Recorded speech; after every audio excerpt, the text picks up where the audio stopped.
এই মাছটাকে আমি আগে ডেকেছিলাম, তুই হাত দিসনি তখন। আমি যখনই নিলাম তোর দরকার পড়ে গেল, তাই না? কি বললি? আমি আগে দাম দিতে গেছি বুঝলি। এখন তোকে দেবো না, এই বড় মাছটা আমি বাড়িতে নিয়ে যাব। একদম হবে না, এই মাছটা আমার চাই। তোর বীরত্ব তুই অন্য জায়গায় গিয়ে দেখা, এখানে কানের কাছে একদম ফালতু বকতে আসবি না বলে দিলাম। তোকে বললাম না আমি নেব। আমার সামনে থেকে সর বলে দিলাম। তবে রে শালা, তোকে আজকে হ্যাঁ রে, নাক ফাটিয়ে দিলি রে। তোকে তো মেরিয়ে ফেলবো শালা। আরে থামো, দুজনেই থামো। বাজারের মধ্যে এভাবে মারপিট করছো কেন? তোমাদের কি কাজকর্ম নেই নাকি? ওর সাহস দিন দিন বাড়ছে। আমি যেটা নিতে চাই সেটাই ও চায়। সবকিছু চাইলি তো আর দেওয়া যায় না। তোর সাহস হয় কিভাবে আমাকে মারবার? গায়ে হাতটা কি আগে দিল, তুই না আমি? আরে একটা মাছের জন্য এই কাণ্ড? আরে সত্যি তোমরা পারো বটে। তোমরা দুজনেই নাও মাছটা, শুধু বাজারের মধ্যে মারপিট করো না।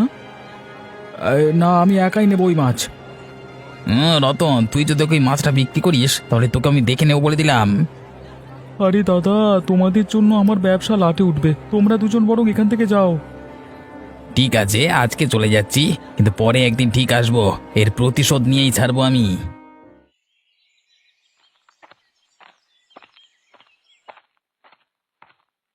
এই পূজা, আবার পড়াতে বসেছিস? এই গ্রামের ছেলে মেয়েদের ইংরেজি শিখিয়ে কি হবে? তার মানে শিক্ষার গুণ তুমি জানো না বলেই এরকম করে বলছো হরিপদ জেঠু? ওদের শিক্ষা দিলে ওরা মানুষের মতো মানুষ হবে। আরে ধুর, বেশি পড়াশোনা করলে সবকটা গাধা তৈরি হবে। এত গাধা চড়ানোর জন্য তো একটা লোক চাই নাকি? তোমার মতো মানুষদের জন্যই সমাজ আজও পিছিয়ে আছে। শিক্ষা আর শিক্ষিত মানুষদের তোমরা কোনোদিনই সহ্য করতে পারো না। আমাকে জ্ঞান দিতে আসবি না বলে দিলাম। আমার একদম জ্ঞান সহ্য হয় না। তোদেরকে ভালো কথা বলছি, এখানে এসব শিক্ষার নাটক করা বন্ধ কর। হিংসা ছাড়া তুমি আর কি বা শিখেছো? লোকের কানে শুধু বিষ ঢালতে পারো, তাছাড়া আর কিচ্ছু পারো না। বাবা বাবা, বেশ বড় বড় কথা শিখে গেছিস তো। ঠাকুমার কানে কথাটা তুলতে হচ্ছে তো। আমাকে ভয় দেখাতে আসবে না জেঠু। কি বলবে তুমি আমার ঠাকুমাকে? সে কি বলবো না বলবো সেটা তো আর তোকে বলা যাবে না। তুই যা করছিস কর, আমার দিকে নাক গলানোর প্রয়োজন নেই।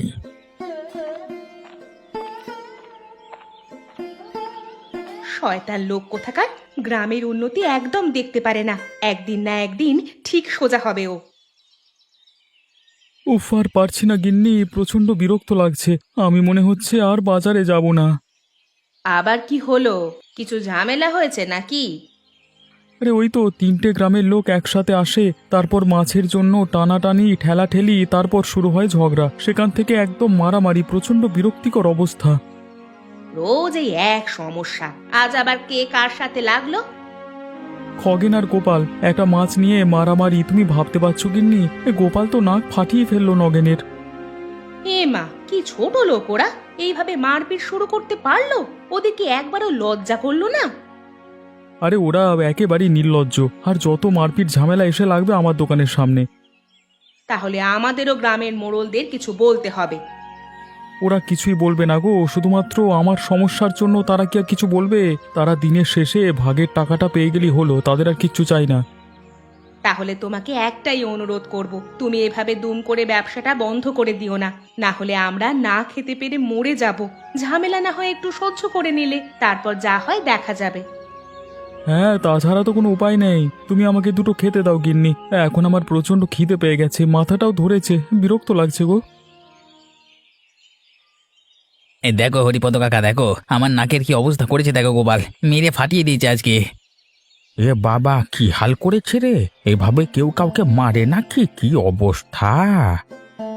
বাজারে সবার সামনে এমন মার! অপমান অপমান, কি অপমানটাই না করলো আমাকে, কিভাবে আমাকে অপদস্থ করলো। ওর সাহস তো কম না, তোর সাথে এমন করেছে। তুই আমাদের গ্রামের ছেলে, তোর গায়ে হাত দেওয়া মানে আমার গায়ে হাত দেওয়া। তুই কি পাল্টা মারিসনি? কি আর বলবো কাকা, আমি মারতে গেছিলাম কিন্তু বাজারে লোকেরা আমাকে আটকে দিল, নাহলে দেখিয়ে দিতাম কি হাল করতে হয়। থাক থাক, ওসব বলে লাভ নেই। তোর সাথে এমন হয়েছে মানে আমাদের সবার সাথেই হয়েছে। এভাবে ছেড়ে দিলে চলবে না, বাপের নামটি ভুলিয়ে রেখে দিতে হবে। তুমি কি বলো কাকা, কি করা উচিত? আমাকে কিছু বুদ্ধি দাও তো। বুদ্ধি দেওয়ার কিছু নেই, পুরো মুখোমুখি খেলা হবে। এই গোপালের বাড়িতে গিয়ে ঝগড়া বাঁধিয়ে দেব, ওর জীবন অতিষ্ঠ করে তুলবো। একদম ঠিক বলেছ। ওকে একমাত্র অশান্তিতে রাখলেই আমাদের মনের আশা পূর্ণ হবে। ওর নামে মিথ্যে অপবাদ ছড়িয়ে দেব। লোকজনকে বোঝাতে হবে গোপাল কত বড় বদমাস। তোর এই নাক ভাঙবার অছিলা নিয়েই ওর জীবনে সর্বনাশ করে ছাড়বো। এবার গোপালকে দেখাবো আসল খেলা। আমি এলাম ঠাকুমা। কোথায় তুমি? কি করছো তুমি?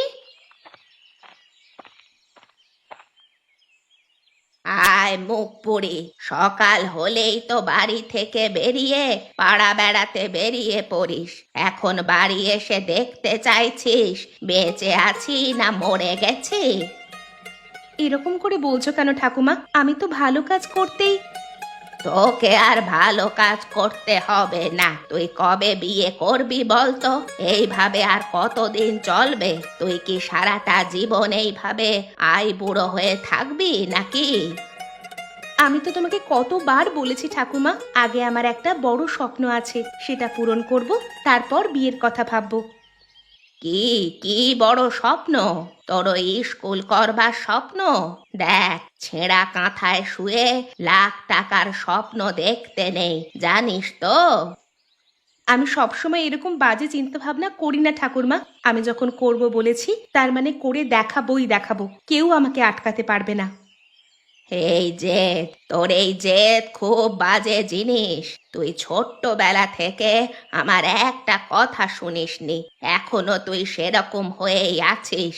সময় হলে মানুষ বদলায় শুনেছি, কিন্তু তুই যে একদমই বদলাসনি। কারণ আমি গ্রামের জন্য ভালো কিছু করতে চাই, খারাপ কিছু উদ্দেশ্য আমার নেই। যতক্ষণ না আমি আমার উদ্দেশ্য সফল হব ততক্ষণ আমি থামবো না। তোকে কিচ্ছু বলবার নেই, তুই যা খুশি কর। তোকে আমি আর কোনোদিন কিচ্ছু বলবো না। রান্না করে খাবার রাখা আছে, খেয়ে নে। তোমার খাওয়া হয়ে গেছে? আমার খিদে নেই, খাবো না আমি। শুধু শুধু আমার উপর রাগ করে তুমি নিজের শরীরের ক্ষতি করো না ঠাকুমা। চলো, খেয়ে নেবে, চলো। ওরে, তোর জন্য আমাকে কত কথা শুনতে হয় গ্রামের লোকের কাছে, তা তুই জানিস? তুই কি আমার কষ্টটা একটু বুঝিস না? ওই জন্যই তো লোকেদের শিক্ষিত করার প্রয়োজন ঠাকুমা, যাতে ওরা নিজেদের কাজ নিয়ে থাকে, লোকের বিষয়ে বেশি চিন্তা ভাবনা না করে। এখন খেয়ে নেবে, চলো তো।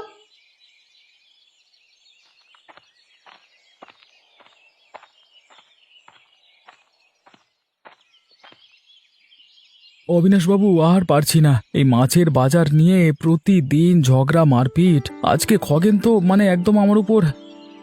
আরে শুনেছি, 3টে গ্রামের জন্য মাত্র একটি বাজার, সমস্যা তো হবেই।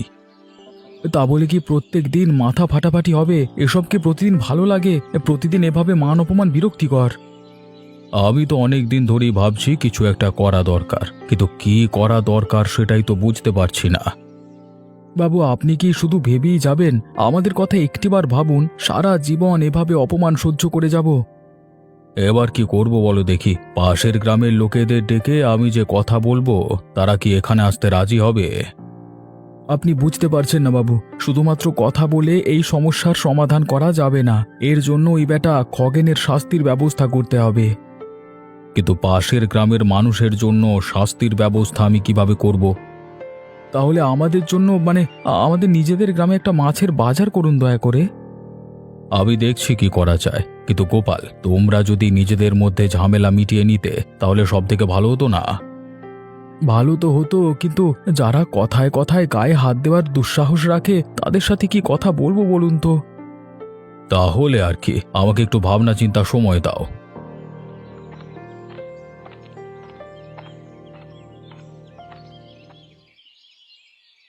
গিন্নি, আমি তাহলে চললাম, আমার ফিরতে দেরি হবে কেমন? এই শোনো, আবার মাছ নিয়ে বের হচ্ছ? আরে হ্যাঁ, তো কি হবে? বাজারে দেরি হলে ভালো মাছ পাবো না। কি হবে মানে? কালকের ঘটনা সব ভুলে গেলে? দরকার করে একবার পুলিশের কাছে গিয়ে বলে এসো, যদি এরকম ঝামেলা হয় তাহলে। তুমি আমাকে হাসালে গিন্নি। আরে পুলিশেরা আমাদের মতো লোকেদের কথা শোনে না। আমাদের যদি বড় বড় হাত থাকতো তাহলে কিছু একটা করতো ওরা। তাহলে এইবারে যদি আবার ওরা এসে মারপিট করে তাহলে? আমি সিদ্ধান্ত নিয়েছি আমি আর ওসব লোকেদের মাছ বিক্রি করব না, একদম তাড়িয়ে দেব। আমার দোকানের সামনে থেকে একদম খেদিয়ে দেবো আর কি। সেটাই করবে, তাহলে এই ব্যাটারা জব্দ হবে। না গো গিন্নি, এখানে দাঁড়িয়ে কথা বলে লাভ নেই, অনেক খদ্দের এসে ফিরে চলে যেতে পারে। আমি তবে এলাম, কেমন? আচ্ছা বেশ, সাবধানে যেও। গোপাল, এই গোপাল, বেরিয়ে আয়। আজকে তোকে দেখে নেব। তোর এত সাহস আমাদের গ্রামের লোকেদের সাথে মারপিট করিস?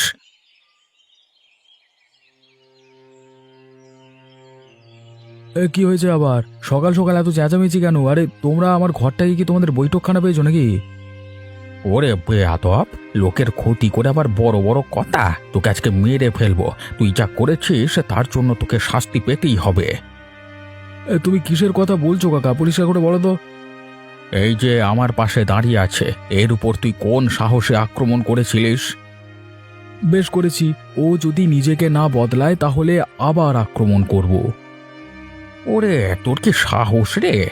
আমার সামনে ওকে হুমকি দিচ্ছিস? ওরে শয়তান, তোকে আমি দেখে নেব, দাঁড়া। তোকে একদম ছাড়বো না আমি। এই খগেন, খগেন চল, ওকে দুজনে মিলে পেটাই, চল। গায়ে হাত দিয়ে দেখো না, তারপর মজা দেখাবো তোমাদের।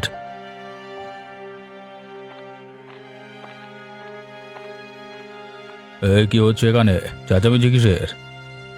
এই কিছু না, মানে আমরা গোপালের সাথে একটু কথা বলছিলাম আর কি, মানে। হ্যাঁ হ্যাঁ, তেমন কিছু না। সত্যিটা হলো, এরা আমাকে সকালবেলাতে হুমকি দিতে এসেছিল, আমাকে দুজনে মিলে মারবে বলে ঠিক করেছিল। কি তোরা কি ভাবিস এই গ্রামে যা খুশি তাই করবি? তোদের মামার বাড়ির আবদার পেয়ে গেছিস নাকি? তোদের নামে অনেক কথাই আমি শুনতে পাই। হরিপদ কাকা, চলো এখান থেকে কেটে পড়ি। পরিস্থিতি খারাপের দিকে যাচ্ছে, এখানে থাকলে অসুবিধে আছে। গোপাল, তোমার সাথে পরে কথা হবে, কেমন? আমরা তবে এখান থেকে এলাম। এদের চোখের ভাষা বলে দিচ্ছে কিছু একটা কাণ্ড ঘটাতে চলেছে, সাবধানে থাকতে হবে। কি করা যায় বলুন তো? এইভাবে সকাল থেকে এসে যদি ঘরে ঝামেলা করতে থাকে তাহলে তো খুব মুশকিল। আজকে আপনি এসে গেলেন, তাই না হলে এরা যে কি করতো। আগে দেখে নি এরা ঠিক কি করতে চাইছে, তারপর তার ব্যবস্থা নেওয়া যাবে। এই দেখো, অক্ষরগুলো ভালো করে পড়তে হবে। একবার পড়লেই হবে না কিন্তু, বারবার পড়তে হবে। যতবার অনুশীলন করবে তত ভালোভাবে মনে রাখতে পারবে। আরে রতন কাকা যে, বাজার থেকে ফিরছো বুঝি? আরে পূজা, বেশ ভালো কাজ করছিস তো। যাচ্ছিলাম কিন্তু তোকে দেখে দাঁড়িয়ে পড়লাম। তুই তো দারুণ কাজ করছিস, মানে সত্যি আমরা খুব ভাগ্যবান তোর মতো মেয়ে পেয়ে, বুঝলি? কাকু, শিক্ষা ছাড়া সমাজে ভদ্রতা আসবে না। সবাই যদি পড়তে লিখতে শেখে তাহলে সমাজে অভদ্রতা কমবে। লোকজনের মধ্যে হিংসা। ওটা কমবে না, হিংসাটা সকলের মধ্যেই থাকবে। তবে হ্যাঁ, সকলে যদি নিজের নিজের কাজ নিয়ে ব্যস্ত হয়ে পড়ে তখন কিছু একটা হতে পারে, লোকের সম্বন্ধে চিন্তা কমতে পারে, তাই না? আসলে কি জানো তো কাকা, আমি এই ছোট ছোট ছেলেগুলোকে পড়িয়ে দারুণ আনন্দ পাই। আমার ইচ্ছা এই গ্রামের ছোটদের জন্য একটা স্কুল প্রতিষ্ঠা করা। তোর মতো মানুষেরই দরকার রে, এই কাজে আমিও তোকে সাহায্য করব। তুই কোনো চিন্তা করিস না। যদি কোনো সময় তোর টাকা পয়সার প্রয়োজন হয় তাহলে আমাকে অবশ্যই বলবি।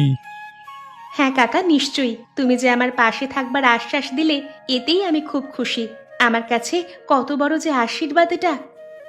আশীর্বাদ নয়, এটা তোর প্রাপ্য। তুই কাজ চালিয়ে যা। আর হ্যাঁ, কেউ যদি তোর পেছু লাগবার চেষ্টা করে না তাহলে জানাবি। আরে অনেকে তো আবার ভালো সহ্য করতে পারে না। নে তুই পর, আমি চললাম, আবার পরে কথা হচ্ছে, কেমন?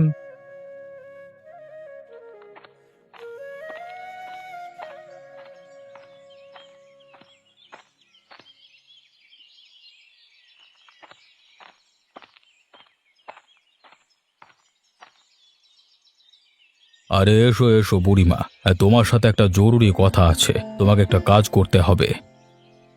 আপনি তলব করেছেন শুনেই আমি চলে এলাম। হ্যাঁ বাবু, বলুন কি কাজ? আমাদের 3 গ্রামের একটি মাত্র মাছের বাজারে তুমি ঝামেলার কথা শুনেছো কি? হ্যাঁ বাবু, শুনেছি বই কি। ওইখানে তো হামেশাই ঝামেলা লেগে থাকে। তাই তো বলছি একটা সমাধান খুঁজতে হবে। আসলে আমি ভাবছিলাম যদি একটা সমাধান করা যেত তাহলে ভালো হতো। কি সমাধান? মানে আমি কি সেখানে কোনো রকম সাহায্য করতে পারি? হ্যাঁ পারো। আমি ভাবছিলাম তুমি যদি এই গ্রামে মাছ বিক্রি করো তাহলে তো এই গ্রামের লোকেদের আর কোথাও যেতে হয় না। আমি মাছ বিক্রি করব এই বয়সে? আমার পক্ষে কি তা সম্ভব বাবু? দেখো বুড়িমা, তোমার মতো অভিজ্ঞ লোকই এই কাজটা ভালোভাবে সামলাতে পারবে। মাছ ধরতে তোমাকে যেতে হবে না, রতন প্রতিদিন তোমাকে মাছ দিয়ে যাবে। সে ব্যবস্থা আমি করে নেব না হয় তো, এতে তোমার কিছুটা আর্থিক সাহায্য হবে। সেরকম যদি হয় তাহলে ঠিক আছে, আমার অসুবিধা নেই, আমি এই দায়িত্ব নিলাম। যাক, তুমি আমার দুশ্চিন্তা কমালে, আমি অনেকটা শান্তি পেলাম মানসিকভাবে। তাহলে কালকে থেকেই শুরু করে দিও, কেমন?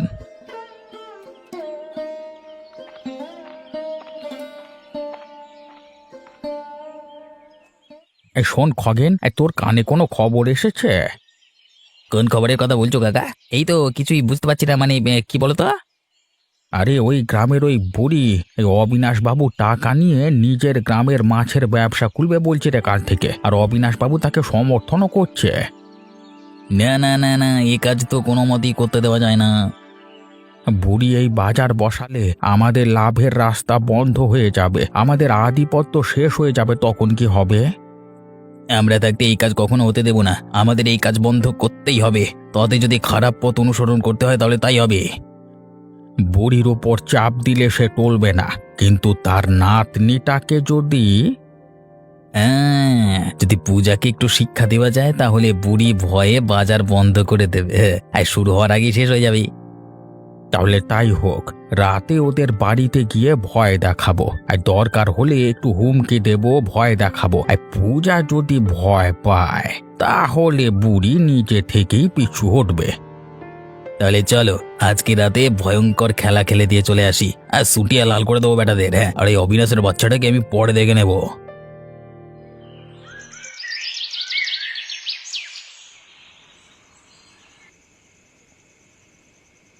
ঠাকুমা, আজকের মাছটা কিন্তু বেশ ভালো হয়েছে। রতন কাকা এত টাটকা মাছটা আমাদের বিনা পয়সায় দেবে এ যে আমি কল্পনা করতেও পারিনি। যাক, এখন বুঝি যে তুই ভালো কাজই করছিস, অন্তত কিছু লোক আমাদেরকে বুঝছে। মাগো মাগো মা, একটু ভাত দেবে? সারাদিন পেটে কিছু পড়েনি, দয়া করো, প্রচন্ড খিদে লেগেছে। এত রাতে এখানে আবার কে এলো?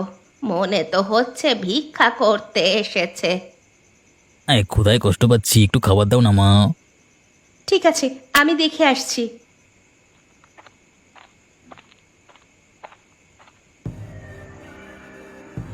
এই সালি, এবার তোদের বাঁচাবে কে? এ কি তোমরা কি চাও এখানে? আর এইভাবে এখানে ঢুকে এলে কেন? চুপ করে থাক, বেশি কথা বললে ভালো হবে না। ওই সালা বুড়ি, অবিনাশের কাজ বন্ধ করবি, না হলে তোকেও তোর নাতনিকে খালাস করে দেবো। তোমাদের ভয় নাকি? আমরা কোনো মতেই আমাদের কাজ ছাড়বো না, তুমি যাই করো না কেন আমাদের তুমি ভয় দেখাতে পারবে না। চাপ সালি, হাট। বাবা, ওকে কিছু করো না, ও তো ছোট মেয়ে। তোমরা যা বলবার আমাকে বলো। আমার কাজে যদি তোমার কোনো অসুবিধা হয় তাহলে আর কি করব বলো? এই, আলাদা করে বলবার কিছু নেই। অবিনাশের টাকা নিয়ে যদি বাজার বসানোর কথা ভুলেও ভেবেছিস তাহলে কচু কাটা করবো বলে দিলাম, কেউ বাঁচতে পারবি না। ভয় দেখিয়ে তুমি কিছুই করতে পারবে না। আমরা আমাদের কাজ বন্ধ কোনো মতেই করব না। এই বুড়ি, তোর নাতনিকে সামলা, না হলে... তুই তুই চুপ কর পূজা মা, ওদের সাথে তর্ক বিতর্ক করিস না। জুতিয়া লাল করে দেবো পূজা, তুই জানিস না আমরা কতটা ভয়ঙ্কর। একবার তোর 12টা বাজিয়ে দিলে তখন আর কিছুই করবার উপায় থাকবে না, ঠিক আছে?